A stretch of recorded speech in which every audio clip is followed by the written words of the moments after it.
In this lesson, we're learning about all of our different editing tools over here so that we can edit our footage on our timelines in a very efficient way. That's the goal, is to make you efficient editors just like a pro would be.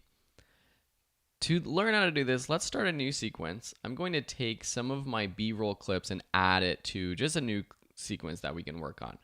I'm going to take this cruising down street MP4 and just drag it onto a new sequence. Sometimes that pops up. It seems like it's asking you to add a completely new sequence. Just press cancel, and then it's already added this new sequence. So I'm just going to call this B-roll edits. Then I'm just going to take cruising down the street 2, drag it on to the end. Then let's just do working on the chair, and maybe one more photo of Anthony and Larnie. So I'm just have all 4 of these clips back to back. The entire clips are on there. So let's go through our tools. First is the selection tool, and whenever you hover over any of these tools, you see the keyboard shortcut, V for selection. This is your most popular tool. It's what you're going to use to select and move around. Sometimes this modifies to a different tool. For example, when you hover over in between a panel, it changes, so you can change the panel size. When you hover on the side of a clip on your timeline, it changes to the trim edit tool. What that is, it allows you to select a clip and drag the endpoint in, or the endpoint in or out. So now if we play through this, it gets cut off right there instead of going all the way to the end of the clip and cutting to that next shot. So just using the selection tool and the trim edits, you are able to edit these clips down. And one thing you can see when I actually am making that edit, when I have this selected and I drag in or out, you can see up in the program monitor, you can see where I am about to edit in or out. So say I want to edit before he gets to that truck. See right here?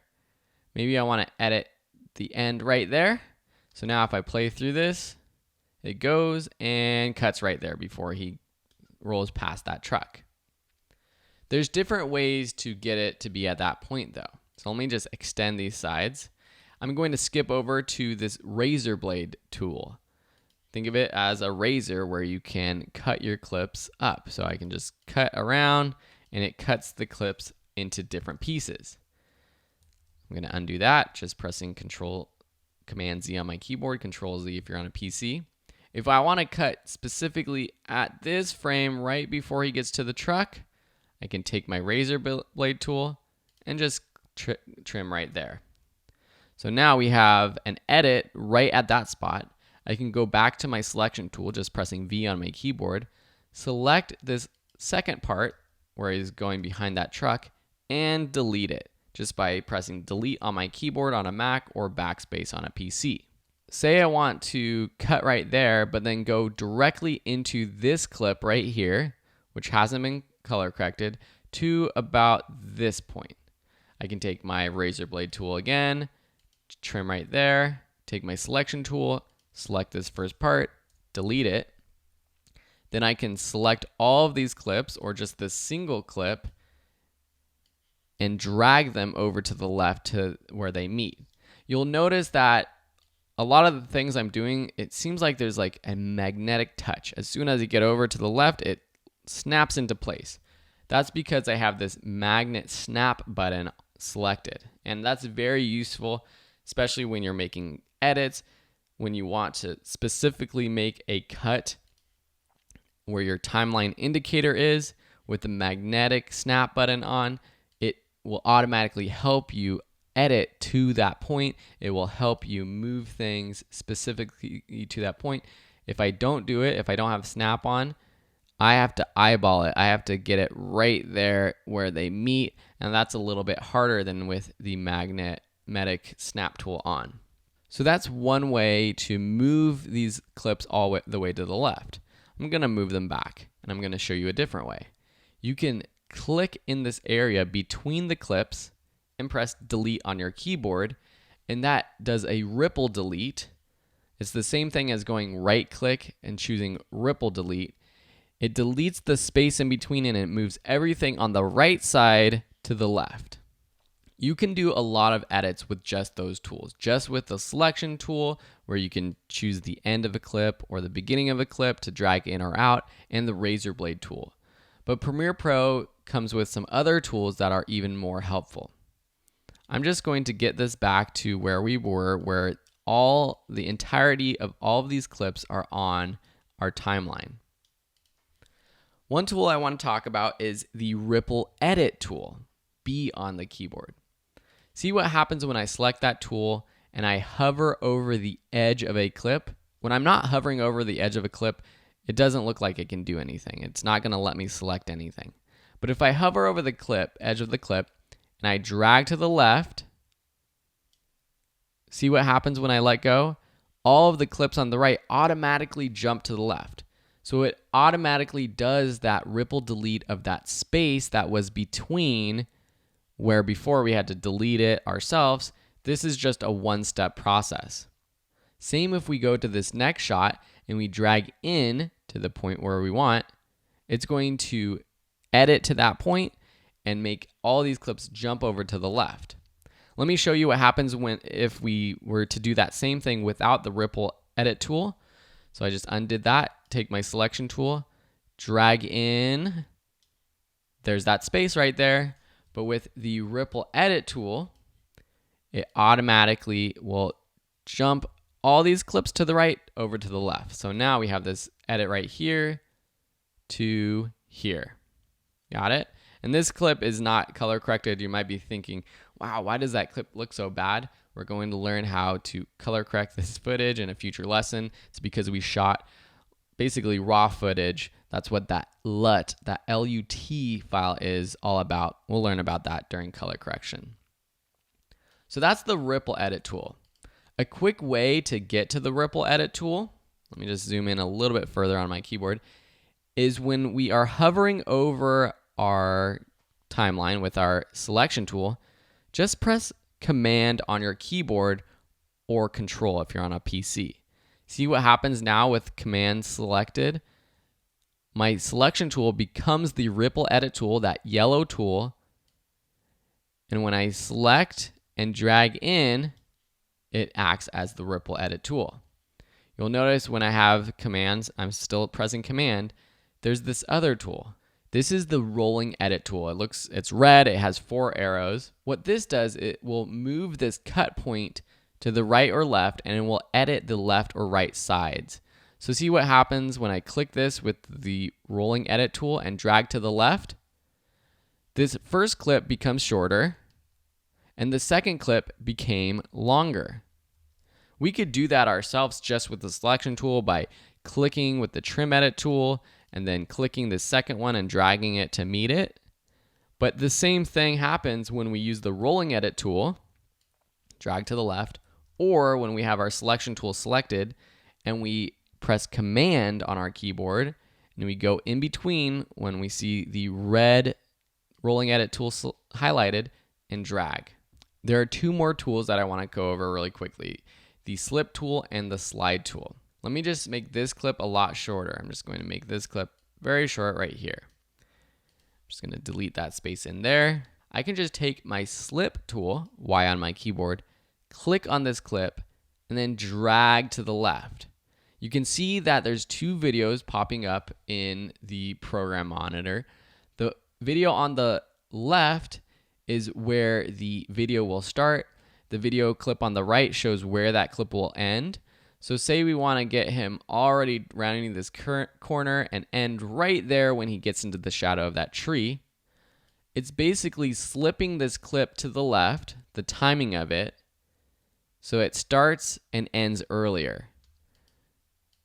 Or we could slip back, dragging to the right, so it starts and ends later. I hope that kind of makes sense. I know it's a little bit confusing, but I think playing with these tools yourself, you'll start to understand what's actually going on. The last one is this Slide tool. Say I have 3 clips in a row. If I select this middle clip and drag to the right or drag to the left, see what happens. It moves this clip to the left, it edits the first clip shorter, and it makes this third clip longer, or back to the right. So it's taking that middle clip and editing the clips around it, the first and the third clips in this sequence. The tools that I mainly use are the selection tool with the modifiers of the rolling edit and the ripple edit. This will make you a very efficient video editor. I want to show you one more thing back on our main sequence. I'm going to delete these two B-roll clips that we have just by selecting them and pressing delete on our keyboard. And same with this audio, selecting it, pressing delete, or backspace if you're on a PC. We have these two clips, interview A and interview B.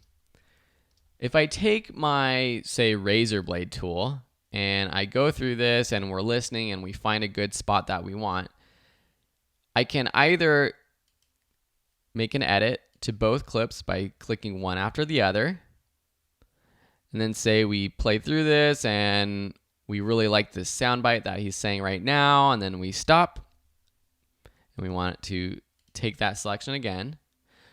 Now we can, with the selection tool, take this selection and move it around, or take this first selection and delete it, whatever we want. But that was a two-step process. I'm just going to undo that. So say, let's just open up this waveform again. I'm going to zoom in here on my keyboard. Say we want starting here to here for both clips. We can take the razor blade tool again. While we have it hovering over our timeline, press Shift on your keyboard, which makes it a razor blade tool that cuts everything on the timeline at this point. With the regular razor blade tool, it just cuts that track that you click on. With the Shift double razor tool, it cuts everything on the timeline. So it's just a faster way to cut everything, because you might have not only audio, you might have B-roll, you might have all sorts of other things, and you want to just trim everything at once. Another way to do this, there's always another way, so I hope you're sticking with me because this is really important. For this audio track, what we're going to do is we're actually just going to delete the B camera audio.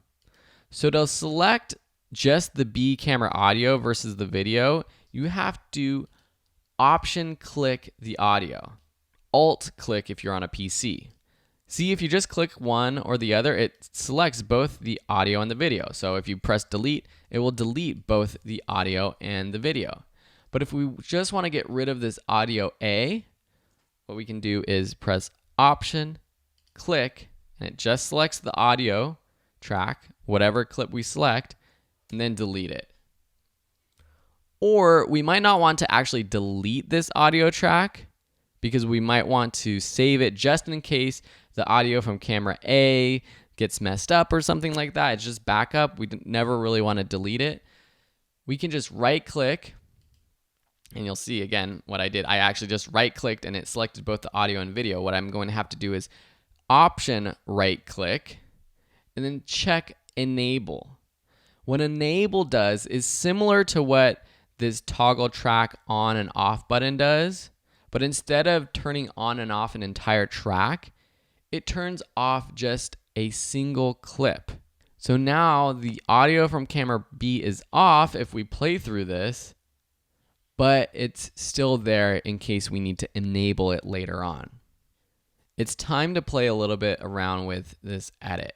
What I want you to do before we start the next part of the project is go through this interview and find the parts that you want to save for your video. So this interview clip is 7 minutes long or so. The final project for this course is to have a 1 minute long video. And I know a minute might or might not sound long to you. A minute video for a lot of people is long nowadays. But when you have an interview like this, it is hard to kind of pick and choose the points that you want to edit. So go through the interview using the editing tools, make your selections, and cut it down to just 1 minute. So by the next lesson, you and I will have a sequence that just has 1 minute worth of video with both interview camera A and B interview audio A on and interview audio B off. And it's just going to look like a sequence like this, but it's going to have a bunch of edits, and it's going to be a minute long. Now, in the next lesson, I'm going to jump ahead to adding B-roll and making a good sequence. But at the very end of this course, I'm going to put together a bunch of the longer lessons, including one where I walk through my entire editing process for finding the right audio clips for this interview. This is 7 minutes long. Anthony talks about a lot of different things, and it's interesting to see perhaps what you are going to create, what I want to create, what I think is important, what you think is important, or maybe it's not the most important thing, but just what you think would be interesting for a minute-long piece. So if you want to see me edit this entire interview clip down to 1 minute, there will be a lesson later on in the course. I just am explaining that I don't want to put it in the very next lesson because some people might want to just do it themselves and jump onto the next lesson where we'll learn a little bit more. So anyways, I've talked about this long enough. Enjoy that lesson if you want, and we'll see you in the next lesson when we start adding more B-roll to our footage.